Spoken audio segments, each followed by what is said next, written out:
शरद पवार के लेवल पे कुछ बात नहीं होगी, मेरी तो नहीं होगी। ये मैं मेरी शिवसेना की कांग्रेस नहीं होना दूंगा, नहीं, कभी नहीं। आज जो मान सम्मान तुम्हें मिल रहा है, शिवसेना के नाम पर मिल रहा है, हिंदुत्व के लिए मिल रहा है, भगवा झंडा के लिए मिल रहा है। एक समय था जब शिवसेना की विचारधारा में हिंदुत्व और राष्ट्रीयता हुआ करती थी। ये वो समय था जब बाला साहेब ठाकरे की बनाई पार्टी शिवसेना में हिंदुत्व की अवधारणा में राष्ट्रीयता थी। जब तक वो जीवित रहे, देश के आगे उन्हें कुछ भी स्वीकार नहीं था।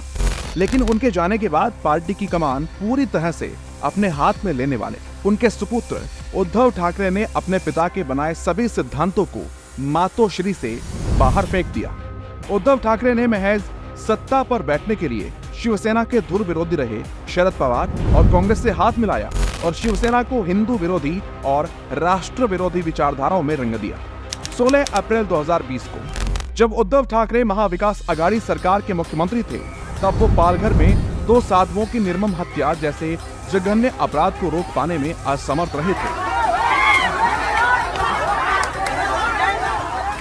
इतना ही नहीं, अमरावती में मारे गए श्री उमेश कोल्हे के मामले को दबाने का काम भी उद्धव सरकार ने किया था। इन 2 मामलों को देखते हुए इतना तो विश्वास हो चला था कि उद्धव ठाकरे की शिवसेना ने हिंदुत्व का चोला उतार कर फेंक दिया है। जिस भगवा ध्वज तले शिव सैनिकों के चलने की बात बाला साहेब ठाकरे किया करते थे, उस भगवा ध्वज को उद्धव ठाकरे ने मातोश्री और अपने दिल से निकालकर बाहर कर दिया। अब उद्धव की शिवसेना हिंदू विरोधी हो चुकी है। तभी तो यूनिफॉर्म सिविल कोड का विरोध कर रहे all India Muslim personal law board के प्रतिनिधि मंडल से उद्धव ठाकरे बड़े गर्मजोशी से मिलने में शर्म भी महसूस नहीं करते।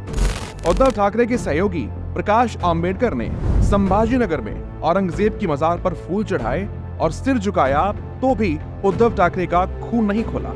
धर्मवीर छत्रपति संभाजी महाराज के बलिदान का अपमान होता देख भी उद्धव ने चुप्पी साधे रखी।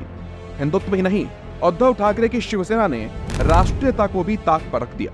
उद्धव ठाकरे ने मुख्यमंत्री बनते ही अवैध तरीके से रह रहे प्रवासियों के लिए राज्य का पहला डिटेंशन सेंटर विकसित करने के लिए तत्कालीन मुख्यमंत्री देवेंद्र फडणवीस के फैसले को रद्द कर दिया था। उद्धव सरकार के मन में आखिर रोहिंग्याओं के लिए इतनी हमदर्दी कैसे जगी?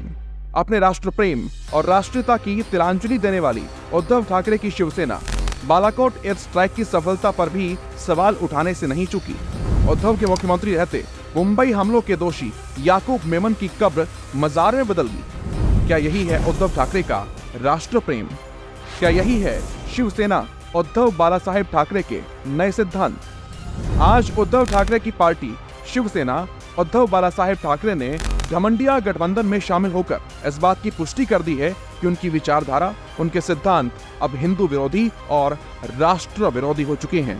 अब जो बेटा अपने पिता की विरासत को सत्ता के लिए पल भर में मिटा सकता है, वो जनता के लिए हितकारी भला कैसे हो सकता है?